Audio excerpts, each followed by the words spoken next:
不管是客语也是原住民语，目前拢已经有无记学校。高雄市政府即马也当咧规划全台湾头一间的台语实验小学，就是要设一个全台语的学习环境。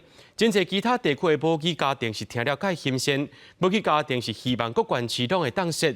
有学者认为讲，这应该要纠关到中央的层级来推动。乃黑西年生，乃黑第四重低度。囡仔用客语自我介绍，这是苗栗推行客语甲英语的双语学校教育国小。马尔真古吉巴。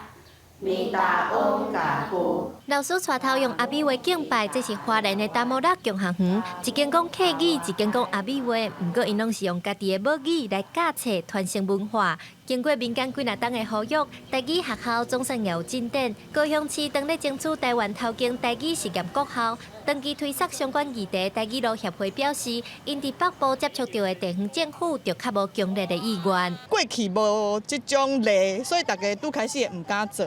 真希望讲，即个高雄因做出第一间吼，这经验会使拖出去。学者也鼓励，目前台湾要是华语单一化的社会，那通甲母语扣倒来生活中，无共款的语言切换，会当帮助囡仔发展。这甚至是关系到规个国家的代志。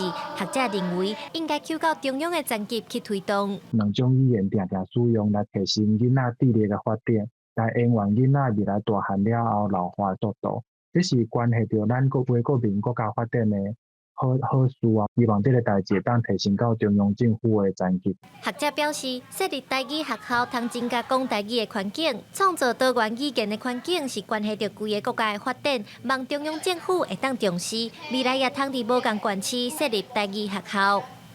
记者刘新武、谢桂林台北报道。